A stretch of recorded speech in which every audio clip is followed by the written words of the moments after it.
intuition even when it's right. This is something that I've really thought about over the last while, and I think it's important we discuss it.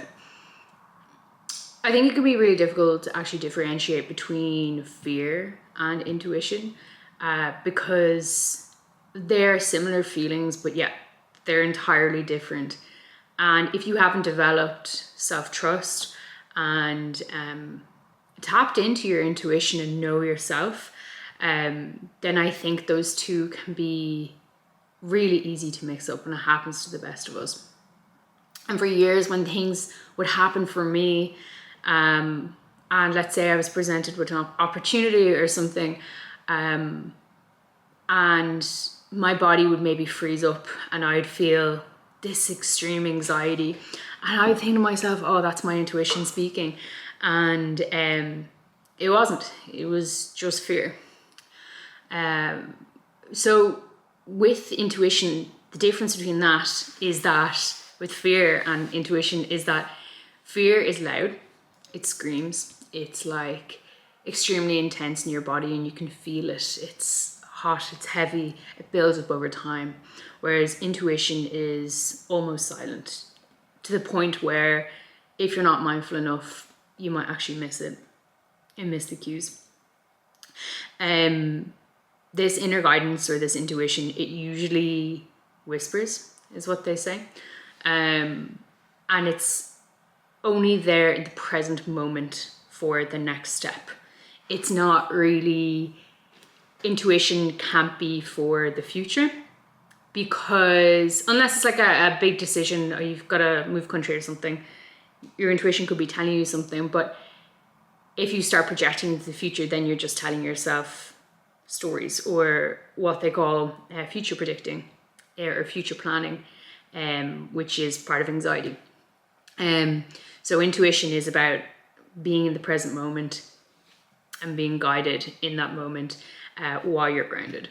But for years I like struggled to notice this difference.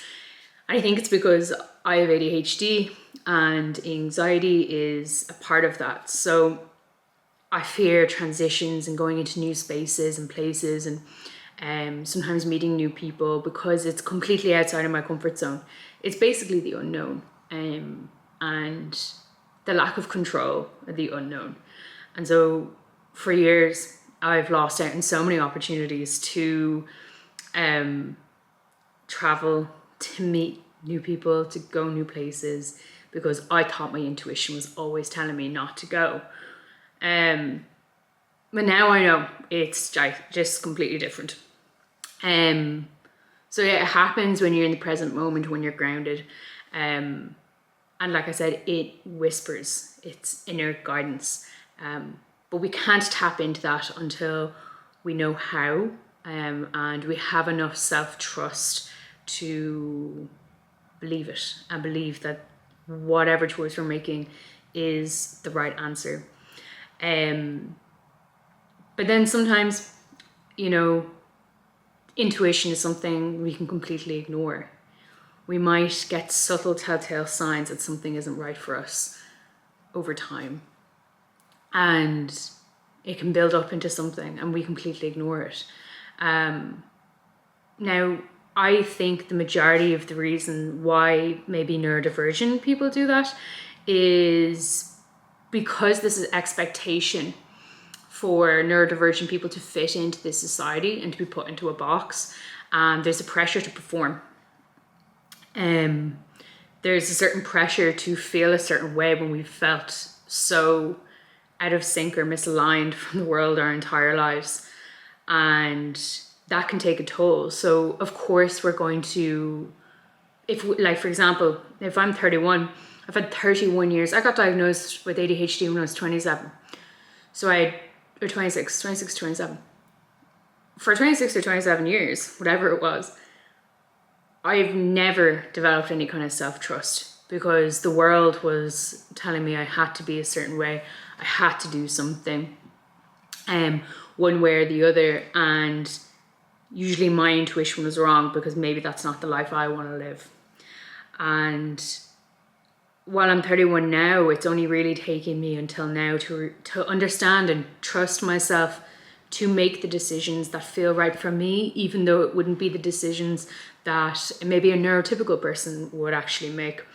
And there's plenty of other reasons as well why people might, go against their intuition, and people pleasing and like trying to fit yourself into the box is something that people do, but honestly, it hasn't served me at all.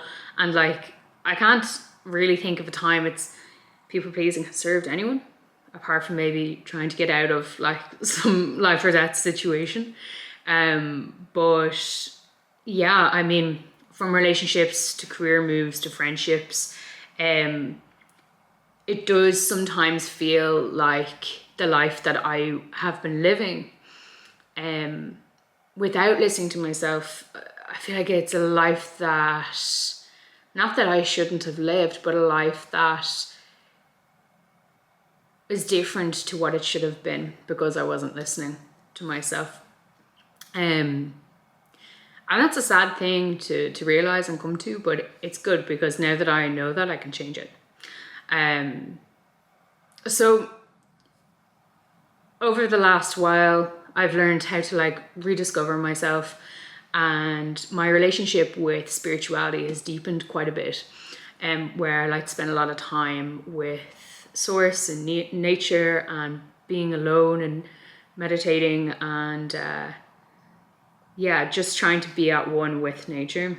And with that, I've learned to try to listen to myself even more, and I feel like my intuition, my inner guidance has gone so much stronger, and those kind of societal expectations they're gradually, slowly but surely, gradually falling by the wayside. And I'll just share a story with you. Like in the last week alone, my car on Monday decided to give up on me after, I think it cost me around $6,000, my first car.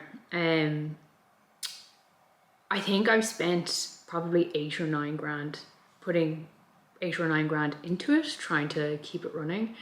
And I think the turbo was gone on it. And when I was driving home from the garage, there was like billows of black smoke. I was like, no, do you know what? I can't put any more money into this because it's like, it's not worth anything anymore. And it was really sad for a while because I was like, oh, I'm quite emotionally attached to my car. And I had this like overwhelming sense of freedom. I was like, this is actually great. And then I had an interview for a job because I'm not working at the moment. I kind of closed down my startup at the end of last year. And I applied for a job and I didn't get it. But it's really funny though, because even between my car and this job that I applied for, the feeling I got of freedom when my car isn't there, well, it is here, but can't use it. The sense of freedom is incredible. And it was like, I have the opportunity to go take out another car loan and get another car, but like, there's just like a tiny little feeling in my belly that's like, no, you don't need to, like, it's all good. And when it came to the job, as soon as I left the interview, it was a great interview, but I left and I was like, no, like, it just didn't sit with me. And it was the same with another job interview I went to last month, a corporation in town and in Dublin City, and yeah, like, lovely people, everything like that, but it just wasn't sitting with me. It didn't align with my values, and my intuition was telling me that this is not it. And it's so scary because I've got to pay my bills, and it's fine because I have trust that something will happen and something will come to fruition, let's say. And that is that inner guidance that I'm pushing.